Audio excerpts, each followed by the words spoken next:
everybody. Welcome to my In Conversation With. I am super excited to be here today. We are live with Dani Smith, the Queen of Business Organisation. I love that title. Absolutely love it. So, Dani, would you like to introduce yourself to everyone? Yes, thank you, Anna. I am the Queen of Business Organisation, and I love that title myself. When I got it, it was like such an aha moment. And I've only had it for about a year now, but I've actually been business coaching and mentoring for 2.5 years. Actually been in business for 9 years, but running online business, like online communities and supporting businesses for 10 years, which it's kind of crazy as the years go by. So what I do is I work with service-based women in business, particularly holistic businesses or anything around that, because there's such a vast range.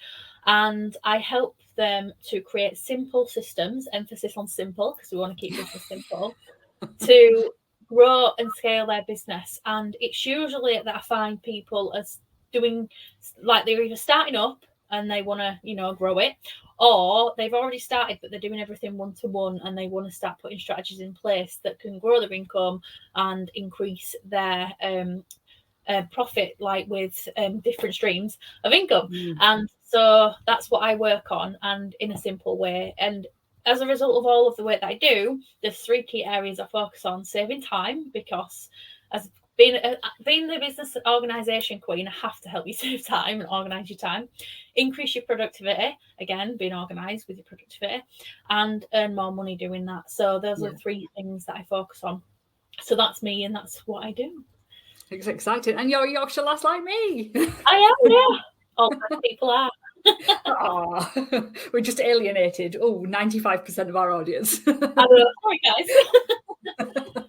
So I know from experience that the one thing that stops a lot of people progressing in their business and becoming bigger and more successful is the old, I haven't got time. Oh, yes. And I know from personal experience that putting systems in place and having a strategy and business organisation is key to making more time. Absolutely. So how do you go about it? Get started, like, and I know that sounds daft, but me and Anna was just having a conversation before we started, and the key thing to remember is it doesn't actually start with the plan. And it sounds daft saying that, because I am very strategic, very organised. I love planning. I have like 5 different types of planners that I pick up and use each one at different times. I'm such a stationary geek, but it's not actually the plans and the systems that come first, it's the mindset. Because if you don't work on the mindset first of all, you're not going to be consistent with it. You're not going to see results while you're doing it.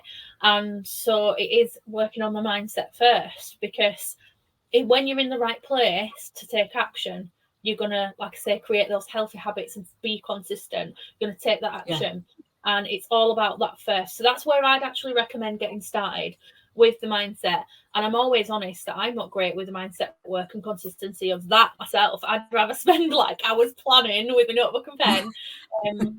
But that's not ideal, is it? So I actually implement a mindset like practice every single day. That's one of the things I do before I even look at my work stuff. So, like, taking today as an example, I guess I kind of have to organise my mindset routine for it to work for me, because my friend is the organisation.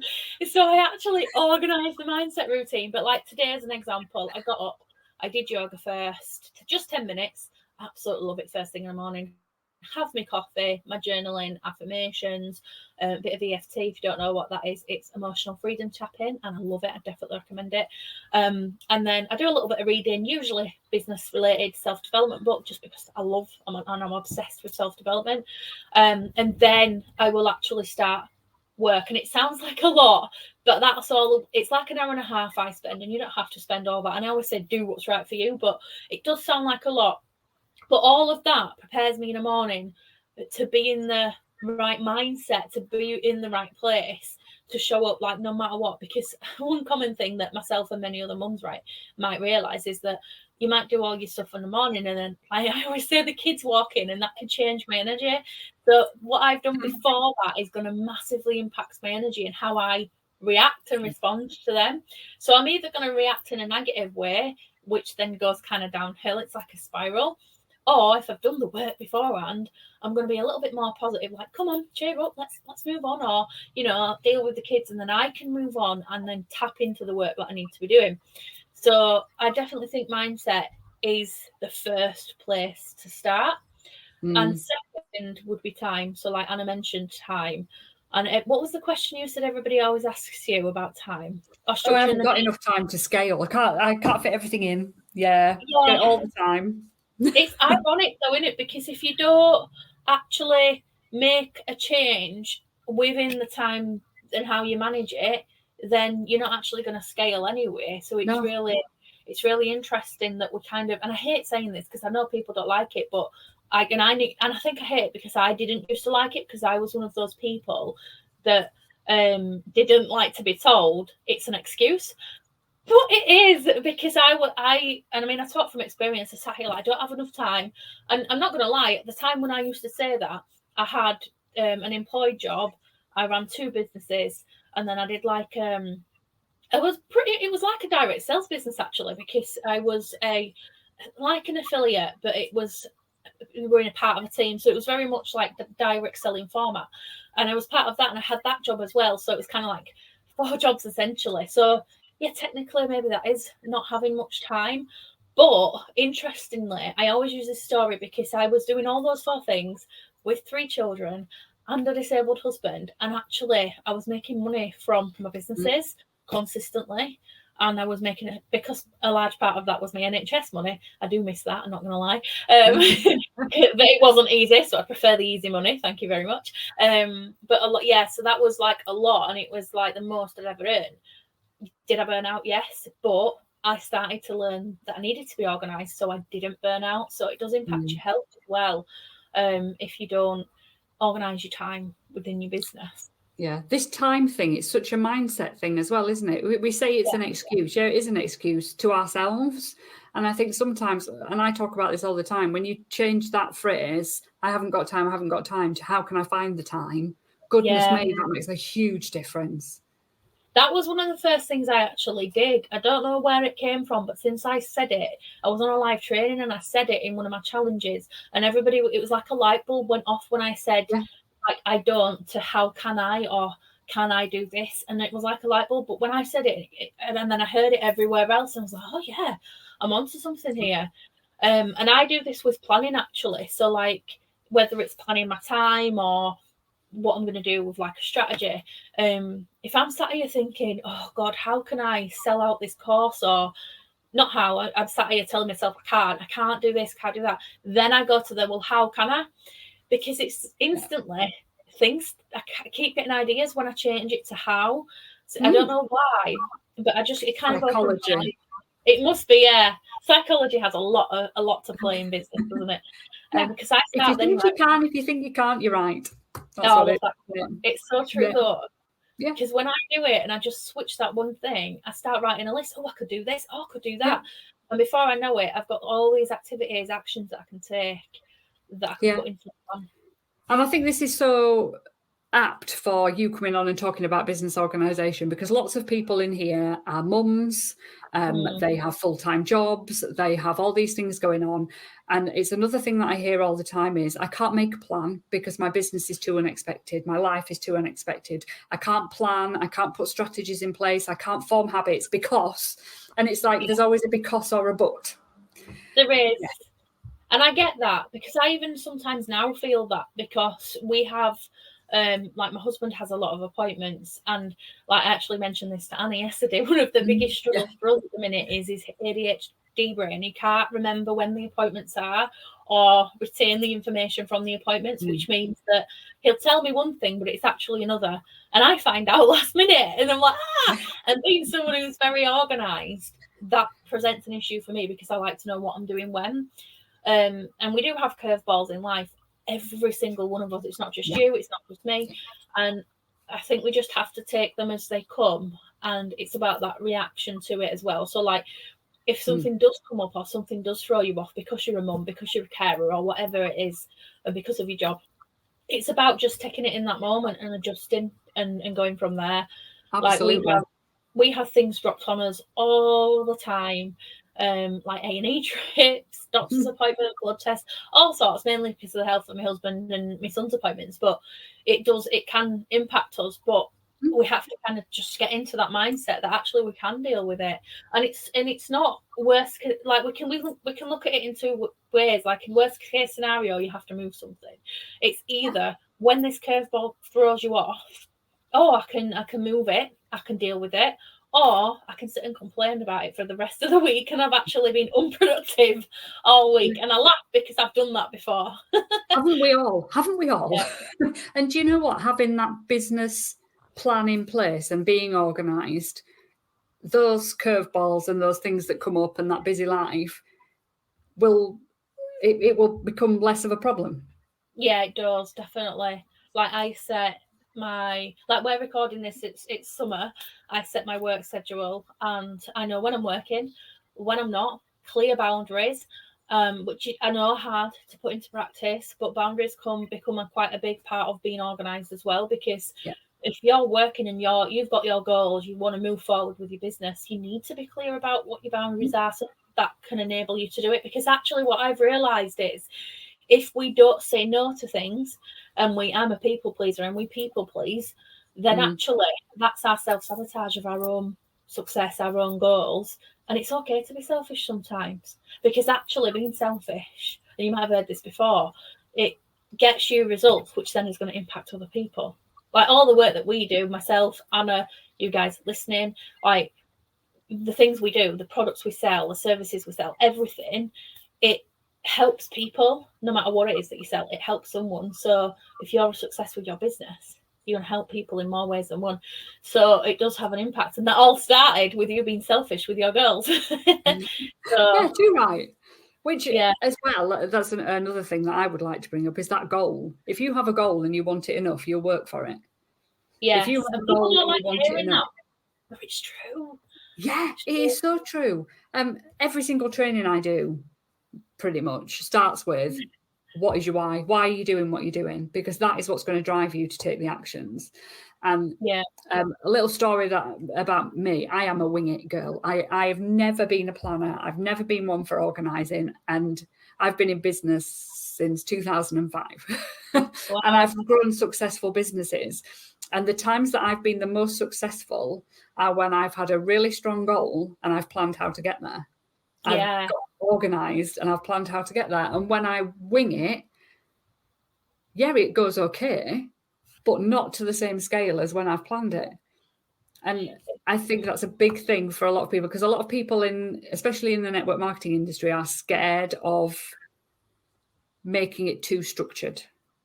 They are, or doing things their way, I think, sometimes, because in network marketing, with companies and trainings and things, and just, I think sometimes remember that it's okay to go off on your own. I've got an old client and friend who is in network marketing, and she does amazing, and she does completely different to what the team does that she's in. Like, so different to everybody else, but actually that's probably why and what it is, it's why she succeeds, because she's so different. She focuses on one or two areas. I'd say about two areas of the products, and it does a whole lot more. I'm actually wearing her makeup right now. And she's amazing, and she gets results, and the content that she puts out, like, I've never come across anyone like her in the way she does it. And it does make a difference when you just give her a shout out. What's her name? What does she do? She's the beauty guide on Instagram. She does Instagram. She's on Facebook as well, but I can't quite remember the name of the group. But she's amazing. She's with Lime Life, but she also does like classes for the makeup. She's completely self-taught, and she is unbelievable. If she can teach me makeup, then that's enough said, because I'm terrible. She taught me. So definitely recommend. Nicole is really good. It's Nicole Beebe Oliver, isn't it? Nicole Beebe Oliver. Yeah, that's her name on Facebook. Yeah, she's amazing. I'll put a link below. I'll write a note to put a link below. Always good to share, isn't it? Yeah, absolutely. She's amazing. So if you ever want to follow someone and see how they are doing it in their own way, I'd definitely say her. Yeah, I always say this to people because she is brilliant. And she's. And do you know what? That's so important. And it's something that I learned on quite early on as well in my business, was that doing it my way, in a way that works for me, in a way that doesn't make me feel icky, is definitely the way forward. Definitely. And I love the way you do that as well. Yeah. So can you give us some top tips on getting organised in your business? Oh, of course I can. Where to start? Well, I think my biggest tip that I'm always saying at the minute, because it's so important, is like people go, like, I don't have time to plan, or where do I start? And I always say there's one place you need to start, and it's actually planning the time to plan, which sounds funny. But if you plan in your time to plan and you just do that one thing to start off, then that's going to make an impact, because then you've created the time to actually do your plan. So for me, this looks like on a Friday afternoon before I finish for the week, because I work Monday to Friday. Well, not Monday to Friday, I do have Wednesday off, but typically Monday to Friday are my working days, and then I'll have the weekend off. So I finish off on Friday with my plan for the week ahead, so I know where I'm at Monday. So that time is in my diary.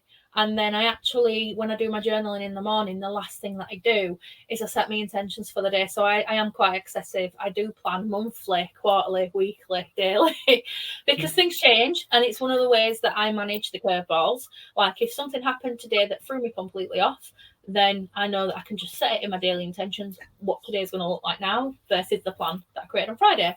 So I do the plan on Friday, have that dedicated time, and then that dedicated time every morning to set my intentions for the day. So that's the way I plan, and I love it because it works so well. So if you just do that one thing, all you've got left to do is implement it. So that's the first thing. And then the second thing is thinking about what's actually going into your plan. So if we're looking at time blocking doesn't work for everybody. So I'm not going to be one of these coaches that tell you to time block, because it doesn't. Some people, I mean, I do it in different ways. So like I do my days for content on Mondays. That's what I'm doing today. And then the rest of the week will be time blocked. But some people work better if they have a set task or focus on a day. So it might be all your admin stuff in one day. But then other people might want to time block where you do admin, then you do content. Because I think especially creative people get shiny object syndrome and they want to bounce from different things, which I can do a lot, which is why yeah. I think all entrepreneurs are like that. And because we get bored easily, don't we? Yeah. So it does help to switch it up as well. And sometimes you might have a routine and then you switch it up because you need to, like, as the seasons change as well, I find, because when you're planning, it's never going to work all year round. Like I said, we're recording in summer and I've had to change it completely for summer, and I'm absolutely loving it. I'm actually thinking, should I keep it like this after summer, because I'm enjoying how much free time I've got, but I do love working as well, so I'll probably just go back to normal. And then winter, like, I don't know about anybody else, but getting up early in winter is so hard because it's dark and cold. So that might impact your routine as well. So thinking about how the seasons affect it, when your energy is better as well. You've got to consider these things. It's not just about opening up a diary and Mondays I do this, Tuesdays I do that, and then at 9 o'clock I do this, and 10 o'clock I do that. It's about your energy levels, the time of year, because all of it has a massive impact on how we show up for our business. So it's about considering that when you actually do your planning. So like if it's like I follow the moon cycles, and if it's like full moons and new moons, I notice how my energy is, and I might give myself a little bit more downtime. Or if it's like near winter, for example, I'll probably work at the couch more than anything else, because I like to get the blanket over me and be warm and have my wax melts burning and smell the nice smells. And I love that cozy feeling at the end of the year. So I know I'd work better and be more productive, ironically, sat at the couch versus at my desk, because it's winter and it's cold. So it's just how you can manage that, like even like to where you put yourself to work as well makes a difference. Oh God, I could talk about all day about being organised and planning. You're so right, though. You are so right. And you've got to find the plan that works for you, because it's not a one size fits all. I remember being taught you should use a planner, and if you don't use one, you're never going to be successful. I couldn't get my head around a proper planner. All those facts and figures that you write in there and the putting your affirmations in was just not me. I have a to-do list and I work my way through it throughout the week, and that's it. And yeah, you know what? It works for me. Exactly. Yeah. Because even me, like, I love a planner, I do, but I think sometimes there can be so much to fill in them that you spend too much time writing all the stuff in rather than focusing on the important stuff. So, like, my best thing actually that I use is my Remarkable, and I just write in my to-do list and literally work through that. So even though I do like time block my week, I use Google Calendar, which I love because it reminds me of, like, you know, today you're going to be with Anna Green, but stuff like that. So it pops up so I can't forget. But other than that, I literally do have a list and I just work through it all week. So it's definitely handy. Yeah, finding the thing that works for you. Yeah, definitely a top tip. Is there anything else you would like to share with everybody while we're still here before we disappear off? You got a light bulb moment or something for everybody? A light bulb. Oh, you put me on the spot now. I think. Oh God, I feel like I've already said them. Light bulb moment. A productivity tip then. A productivity tip. Oh, okay. Yeah. Eliminate distractions as best you can. So sometimes this is setting boundaries. Communication is a massive one to eliminate distractions. So if it's people in particular, let them know when you're going to be working so that they're not going to distract you. And I always get, but Dani, I've tried this and they still interrupt me. And I get it. I'm here for that. I'm exactly the same. But I'm like a parrot. I repeat it every single day until I'm no longer being distracted. And it might be new things that we have to repeat, but it's what we've got to do. Like, the only reason I have silence right now is because I've been repeating to my kids, there is summer, but Mummy's still working in the mornings. And to my husband as well, actually, because he's just as bad for interrupting, but I've repeated it and repeated it. And if they still don't, I put a sign on the door so they know when not to come in because I'm on a live, I'm on a recording or whatever I'm doing. So definitely for productivity, eliminate distractions because you're going to get more done in the time that you set yourself if you're not being distracted. Massive one as well for that is turning off your notifications for social media. I can't do with my phone pinging. I really, really can't. I have my phone's on silent and family go mental with me because they can't get in touch. But if I have it on, I will get nothing done. So off it goes every morning. And that's the same for boundaries as well. So I have the same thing. I have my phone on silent and the vibrate's turned off now because I would be sat in an evening and I'd be still getting messages from people who are working on an evening, which is absolutely fine. And people who like to message me while they remember at 5 a.m, that's absolutely fine. But I'm not going to answer you because I've set a boundary. And actually that's making me more productive in my everyday life and creating that work-life balance, which is so key. It is. I'm like, because that's why I had to set that boundary, because I used to be the person that pick it up, and then I used to be like, I thought you were watching this film. I am, but so-and-so's messaging. But that message can wait till 9 o'clock the next day when I'm back in work mode. And it's so important to set those. Otherwise, we'll never have downtime. No. And you know what? If you like answering messages at that time of night and being available, that's absolutely fine. It's when it becomes a pain in the bottom and you don't want to do it anymore, then put your boundaries in. That's it. And I think sometimes it's just recognising that as well. When it works best for you to work best, like Anna just said, if 9 o'clock at night or 5 o'clock in the mornings when you want to be sending those messages, great for you. But for us, it's not what we do. So it's setting that boundary so that you might be the one replying at 5 a.m, not sending them. So, and that's fine. It's as long as it works for you.